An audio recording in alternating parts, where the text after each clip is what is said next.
So we're finally here with the fourth and final part of the restructuring of the Arrowverse to make it look more like the Marvel Cinematic Universe. The last part of this, which was Phase 3 Part 1, came out 7 months ago, as did the first two parts, and really the only reason I haven't made the fourth part up until now is I completely lost interest in this, until recently where I regained this interest to finally come out with the fourth part.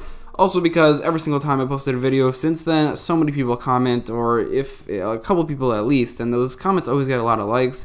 So even if I had lost interest, I do now feel inclined to make this video. And again, like I said, the interest has gotten back a little bit. Anyway, let's get into the actual video. The restructuring of the Arrowverse. Last part we ended off with Black Panther. The following movie is Avengers Infinity War, so we're getting right into, you guessed it, Crisis on Infinite Earths. Crisis on Infinite Earths was a 5-parter crossover that was clearly very inspired by Avengers Infinity War and Avengers Endgame. Part 3 ends on this cliffhanger where the entire multiverse is destroyed, something that is a much more extreme version of what happened in the comics, which is also similar to what happens in Avengers Infinity War, which ends on a cliffhanger. That is definitely where the cutoff point is between Avengers Infinity War and Avengers Endgame, Part 3. The next two parts, also a little bit more, I'll get to that later, are going to be Avengers Endgame, but for now, Crisis on Infinite Earths Part 1, Part 2, and Part 3 are the main inspiration for this new version of Crisis on Infinite Earths, which is a replacement for Avengers Infinity War. Now, because we get right into the Crisis, we definitely skipped a lot of seasons, specifically for Legends of Tomorrow and Supergirl. The rest of the shows skipped seasons beforehand. Arrow and The Flash's latest movies were from the Crisis setup, so there's nothing to skip here. There was previously. But Legends of Tomorrow we haven't seen since Season 2. Supergirl we haven't seen since Season 3. Again, obviously, when we're talking about their counterparts. So we did skip Legends of Tomorrow Seasons 3 and 4, as well as Supergirl Seasons 4 and 5. So for Legends of Tomorrow, it's important to note that Mullis and Neuron never exist as villains in this version of the Arrowverse. Also, all the heroes that are introduced in Season 3 and 4 are members of the Legends never exist either. That includes Zari, Ava, Gary, Charlie, Nora, and Mona, who at least don't exist now. They could maybe debut later on in the next phase. Also, what's important to note is that Kid Flash never joins the Legends, which I think makes a lot of sense because much like the actual Arrowverse, Kid Flash didn't really spend much time on Team Flash, and here it's even less time because he just debuted in the last movie as Kid Flash. So he stays as a part of Team Flash and does appear in the Crisis as opposed to the Arrowverse counterpart. That leaves one other thing, which is probably the most important thing, which is Firestorm. The whole Firestorm timeline here is very different because there wasn't really room for him in the first Flash movie. He didn't debut until Legends of Tomorrow, the first movie, as Ronnie Raymond, meaning Ronnie Raymond obviously couldn't have died before he debuted. So he was Firestorm, along with Martin Stein, all across the first movie in Legends of Tomorrow, up until Crisis on Earth X, where Ronnie Raymond, instead of Martin Stein, died. Then Jefferson Jackson replaced Ronnie Raymond, and he was the main Firestorm in the second Legends of Tomorrow. And that leads us to this, where Jefferson Jackson and Martin Stein are still currently Firestorm, and they do appear in the crossover as opposed to the original crossover, which didn't have Firestorm at all. This is important to me because Firestorm had a very large part in at least the beginning of Crisis on Infinite Earths in the comics, and I feel it's a little bit weird that he didn't have a part in this at all. Obviously it makes sense because there isn't really a Firestorm anymore, but I think that since we do have the opportunity to include Firestorm here, I think we kind of have to. As for Supergirl, we have Dreamer, who doesn't exist because she debuts in Season 4. Again, she could debut later, but as of right now, she doesn't exist, and therefore is not a part of the crossover.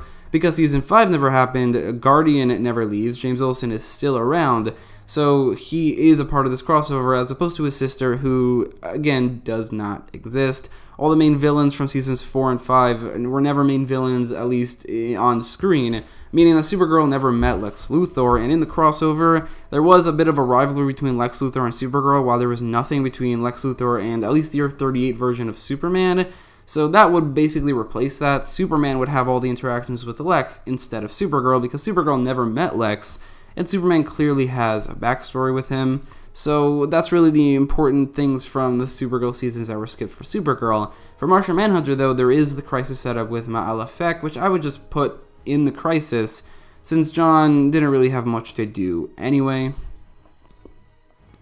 I should also mention for The Flash, we did skip seasons 3, 4, and 5, meaning that the whole entire Killer Frost arc where she becomes Killer Frost and then becomes good and then becomes Frost, none of that happened. So right now, Caitlin is either still Caitlin or became Killer Frost and is now gone, but she's definitely not a hero, and she's not a part of this crossover, unless there is a villain storyline, because much like Firestorm, Killer Frost did have a role in the beginning of Crisis, in fact, along with Firestorm, like they were together the entire time, but she's definitely not a hero.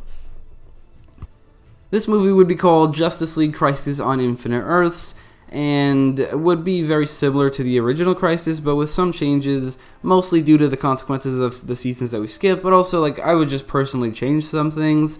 I'm not going to mention them here because that's not the point of the video, but there are definitely things that I would change. Anyway, let's move on to the next movie, Ant-Man and the Wasp. So the original Ant-Man was replaced by the first season of Freedom Fighters The Ray. Now, I definitely could do the second season, however, I don't want to. The second season is absolute trash. It also has no, importance to anything. It literally doesn't connect to the continuity at all. It just makes no sense. And on top of that, it doesn't even have a plot. It's just a big fight scene. So I definitely don't want to use Freedom Fighters The Ray. I'm going to use something that has a much bigger connection to the Crisis and also stars The Ray as kind of the main character, but you could definitely change up things to make him the main character. And that's the Crisis on Infinite Earths tie-in comic, the Crisis on Infinite Earths Giant #1, where we see The Ray as well as a couple other characters from the Arrowverse, including Felicity Smoke, working for the Monitor, trying to find out certain secrets to help out the heroes in the Crisis. I think that this would work very, very well because it connects to the Crisis, even more so than Ant-Man and the Wasp connected to Infinity War, which was just really the end credit scene. Basically, the story would revolve around the Ray going around the multiverse, much like in the comic itself, looking for something, like some sort of knowledge, maybe the knowledge of who the Paragons are, like the comic. That's what was the purpose of the comic in the end, but something that ends up being crucial for victory in the Endgame equivalent, much like the Quantum Realm and that whole thing, and Ant-Man getting out of it, was the ticket to victory in Endgame, the Marvel Cinematic Universe. Then the name of the movie would be The Ray Paragon of Light or something like that, in my opinion. I'll go over later why I think the Ray should end up being one of the Paragons. But I do think that Paragon of Light, the Ray the Paragon of Light, would definitely be very, very cool.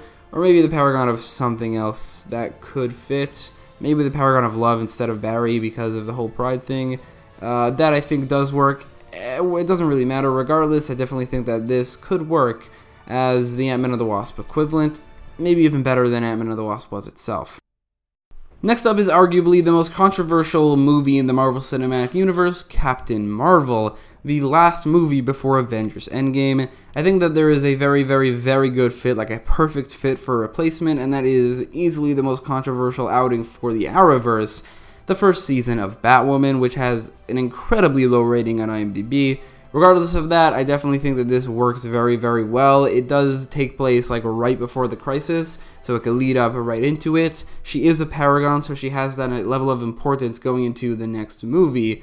It might feel a little bit weird with the last movie ending, like with the whole multiverse being destroyed, and then we go back to this, which is kind of a prequel. It would make more sense, in my opinion, to just put it like right before. It's not like it takes place in the 90s anyway.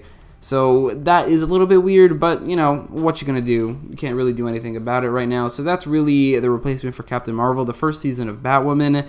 I would say it could just be like the episodes leading up to the Crisis, but there wasn't really a Crisis-specific storyline at all, and I don't think there is a Crisis-specific storyline after either. There is like one thing that happens with Alice's doppelganger that connects to the Crisis, as far as I remember. So you could just take that out and then like put together a couple of episodes to make this movie. I think you could honestly include the entire first season, even the episodes that take place or came out after the Crisis. This movie, I think, should be called Batwoman Shadow of the Bat, as if she's like in the shadow of Batman and trying to get out of it. That definitely is a good title in my opinion, or you could just call it Batwoman. That works as well. And next up is Avengers Endgame. The finale to the Infinity Saga has to be replaced by the finale to the Crisis Saga, as I'm currently dubbing it. And obviously, like I said earlier, that is the last two parts of Crisis on Infinite Earths. I think a good title for this would be Justice League Infinity Ends. You could do Crisis on Infinite Earths Part 2, but I like Infinity Ends because it's like a lot like Endgame. It has the word end in it. It is the end of this series, of this saga. And it's an oxymoron. You have infinity can't end, and you have the title Infinity Ends, and Infinity did end with the multiverse ending. I just think it's a really, really cool idea. I just really like that title, and I'm proud of myself for coming up with it. But anyway, this would obviously be parts 4 and 5, but also include a bit of the series finale of Arrow Fade Out, with the funeral being the main content we take. Obviously, Endgame had Tony Stark's funeral. That's what we would just put into this, Oliver Queen's funeral. Instead of being a separate thing, it would be a part of the Crisis. There are things that I would change. Obviously, there's a lot of things I would change, but if we're talking about the structure of this universe, the main things I would change, first of all, are the Paragons. First of all, I didn't like the lineup. Ryan Choi felt so out of place there. He didn't do anything. He didn't become the Atom.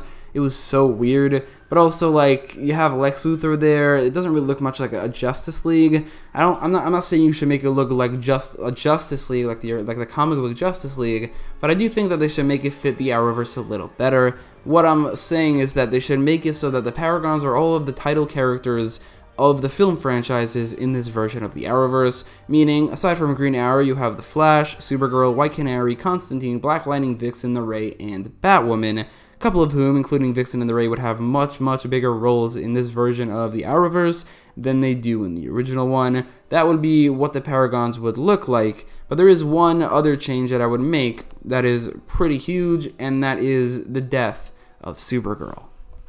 Avengers Endgame had two really, really big deaths, being Iron Man and Black Widow.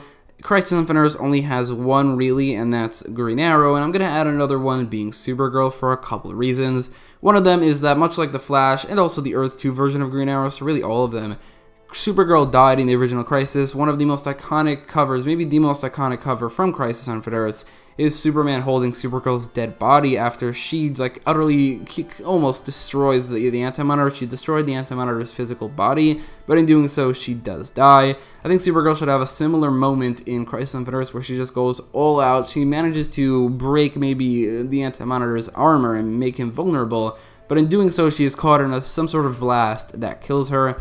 The main reason I want this to happen is because there's no real Supergirl movies coming out, like, after Phase 3. There are going to be more Flash movies, there are going to be others that will get more movies, but there's no new Captain America movie starring Steve Rogers after this, and Supergirl is a replacement for that. There is Falcon and the Winter Soldier and other Captain America movies, but that isn't going to be Supergirl because it isn't Steve Rogers, it's Sam Wilson. Instead, that's going to be Superman. If I ever get to Phase 4, maybe in like a couple of years once they finish it, I'm going to talk about how all the Sam Wilson content is going to be Superman stuff, because Superman Alone did come out around the same time anyway. So, in an Arrowverse that is structured like the MCU, I do think that Supergirl should die in Crisis on Infinite Earths, but in like a really, really, really badass way. So that is Avengers Endgame's replacement, Justice League Infinity Ends, which is probably what you were here for, but there is one more movie, Spider-Man Far From Home, which is a little bit more complicated. The SpiderMan Homecoming was Green Arrow, or Arrow Season 8. Now, I knew obviously back then that is a little bit of a stretch since Arrow is ending, and there's going to be many, many more Spider-Man movies, including Spider-Man Far From Home and Spider-Man No Way Home. Now I have to switch it with something else. There was, or there could have been, a very easy solution, which is Green Arrow and the Canaries, which works very well as a sequel and a continuation of Arrow. But that show never came out. You could also watch a video that I just made recently about all the other Arrowverse shows that were originally supposed to come out but never did. Getting back to the main topic, instead of Green Arrow Canaries, we kind of just have to replace it with a completely different franchise. And the franchise that I think is similar to Spider-Man Far From Home, which is like it's kind of like a epilogue to the Infinity Saga. It isn't part of the Infinity Saga, but it is a part of Phase 3 and the beginning of the next saga of the Marvel Cinematic Universe. Similarly, I think Stargirl is an epilogue of sorts as well. You do see a scene of Stargirl right at the end in the actual epilogue of Crisis on Infinite Earths, and she is a part of the new multiverse. This is the first new show that is a part of this new multiverse that we see on Earth 2, the new Earth 2. So in my opinion, I think this fits very well. It is a bit weird because this is a sequel technically to Green Arrow Season 8, which doesn't work at all, but in this version of the in the Arrow Cinematic Universe, these two movies, which is Spider-Man Homecoming and Spider-Man Far From Home's replacements, don't have any connection whatsoever, which is a little bit weird, but I had to include Green Arrow Season 8 here, and there was no other way. Again, there was an easy solution that would have been, which is Green Arrow and the Canaries, but that didn't happen, so this is the only thing we could do. The movie would just be called Stargirl. It would take basically every episode from Season 1, because that has a very, very tight storyline. No filler whatsoever. There is a two-parter that you could maybe take out, but other than that, it would have to include just about everything. Maybe like squished together just a bit. So that is it. I finally finished the restructuring of the Arrowverse to make it look more like the Marvel Cinematic Universe. This has a much more put together timeline, that is for sure. A lot less filler, a lot less things that just didn't need to exist. It fits a lot better. The Marvel Cinematic Universe just overall is planned out very, very well. It's structured very, very well, which is why it was so interesting to me initially to restructure the Arrowverse into just a better structure. I could also do the opposite, restructuring the MCU to make it look more like the Arrowverse, but that just seems a bit boring to me because that's just making it worse. But let me know what you thought about these videos. What are things you would change? What are maybe movies that you thought that I replaced with movies with seasons that maybe didn't work as well? And what seasons that I didn't include, like The Flash seasons 3 and 4 or Arrow season 6, do you think should have been included in the end? Let me know your thoughts in the comments down below, and if you like this video, make sure to leave a like, share, and thanks for watching.